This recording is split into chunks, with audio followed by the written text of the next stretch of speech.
In 2015, I quarried up the whole garden, and right underneath my feet, I made an underground bunker. Come on! One got to get it cut sooner or later. My style's looking to rock like an 80s waiter. David won't rip you off, he's not that kind of guy. Just keep it long on top and short up the side. It seems that street talk is being put on the shelf. I wouldn't want my ear cut by anybody else.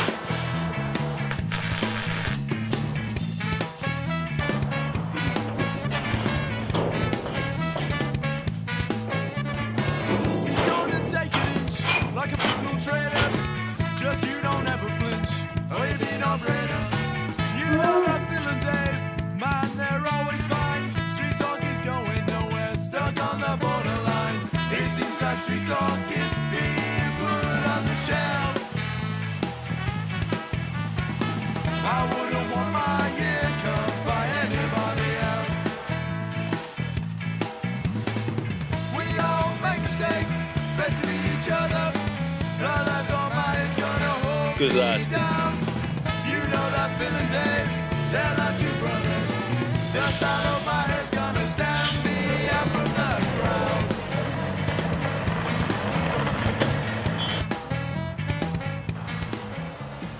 Now, it's nearly 5 years old now, so how is it keeping up? As you never know when you might need it. As you can see, it completely blends in. If you didn't know it was here, you wouldn't know it was here. The grass is all the same now. It's pretty flat. I've got houses behind me, which I didn't have before. The solid shed is still a really solid shed. If you want to see how to make that shed, there is a video showing you how to make that shed. And that shed actually won Shed of the Year in 2017 for the bunker bit as well. All looks pretty normal up here. Let's have a look.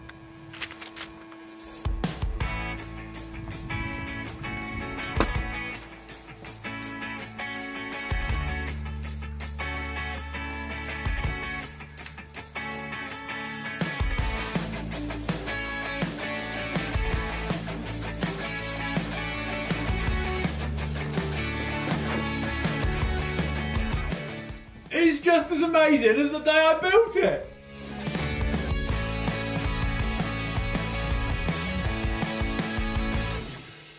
Is this the real thing? Or is This place has stood still in time. Even the tape is still stuck to the walls. The ladder, of course, of it being stainless steel, they've got no corrosion, it's got no damage on it or anything. The only thing I have changed in the tunnel, as I'd like to call it, is I have lacquered the walls and I've added 4 vents into the floor, and I'll get onto why I did that shortly when I'm in the main room. The only other thing which has happened in here, which hasn't happened anywhere else in the whole bunker, is there's a bit on the wall here that sounds hollow. I'm guessing the cement has contracted slightly. No other place in the whole bunker does it sound like that. Right then, on to the main bit. This is still one of the best things I have ever made. through your bones? Is it racing through your soul? Does it reassure your mind when I say don't let me go? 'Cause every time you speak, I don't know what it does to me, but it makes me feel so weak, and I can see your electricity. Now, stats on the room. It's 24 foot long by 16 foot wide. The ceiling is 8 foot high in the centre. The whole thing is covered in about 1 foot of concrete. It's a tiny bit thinner in some places, and it's a tiny bit thicker in some places. The distance between the top of the ceiling and the surface is just under 3 foot. About 18 inches, nearly half of that, is concrete, and also within that concrete is a load of steel beams for extra strength. Now, in August 2020, it will be about 5 years old, and I'm standing here and it does not look any different to the day we made it. There is even still footprints on the ceiling from when the sheets of metal were stood in a heap at the top of the hole. Now, there's a few other marks. I've got some black soot up on the ceiling here because I've got a flame-throwing guitar, and we filmed that video down here of me basically flame-throwing the ceiling, because you can do that down here. It's a metal box. The ceiling will not catch fire. This is one of the things that I actually use it for. It's a pretty good set because It's a constant. The lighting's always the same. There's no road noise. There's no wind down here or anything. The Deus Ex video of me with my arm-mounted rocket launchers, I filmed that down here. We can fire fireworks down here. It doesn't matter. There's a burn mark on the ceiling down there where we blew a drone up. It's brilliant for that. So I get asked, do I use it? Yes, I do. Other than filming in here, I've got my 3D printer down here. That can be whirring away all night. It's not going to keep anybody up. I watched the Formula 1 down here because it's got Sky TV. Also, Rick, who helps me out, he's in a blues band. This is the ultimate band practice room. That lady, she's got a lead on me. My baby. Because it's soundproof.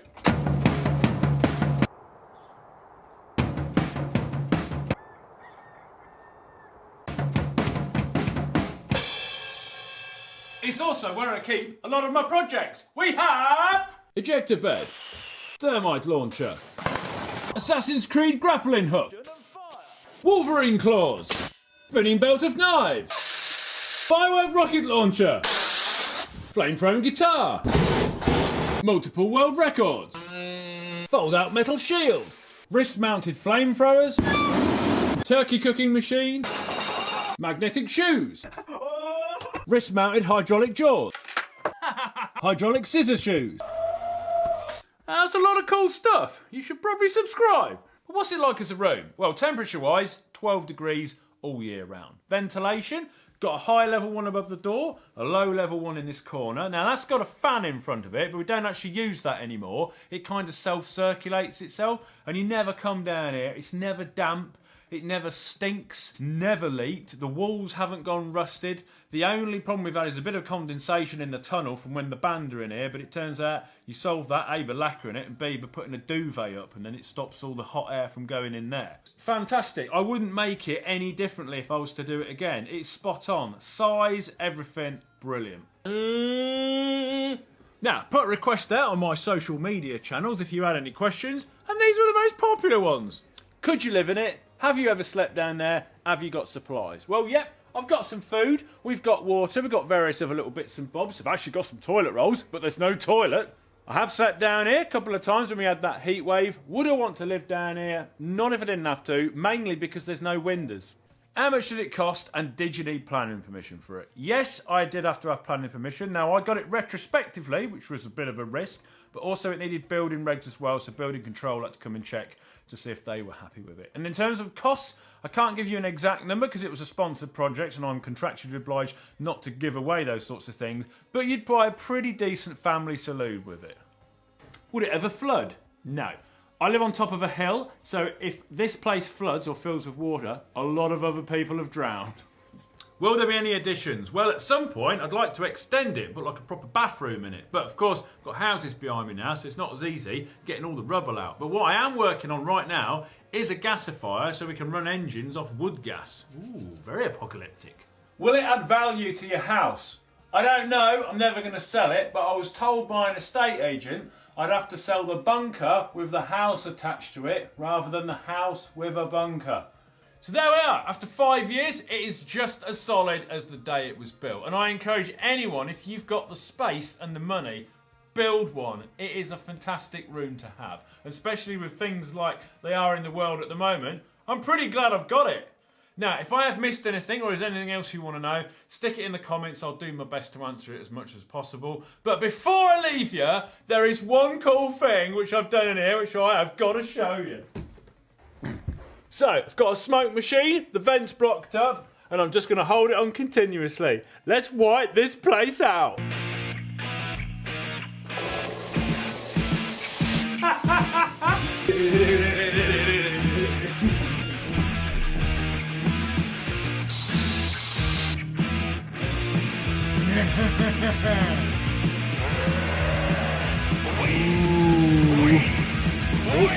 I'm here! Okie doke. See you in the next video.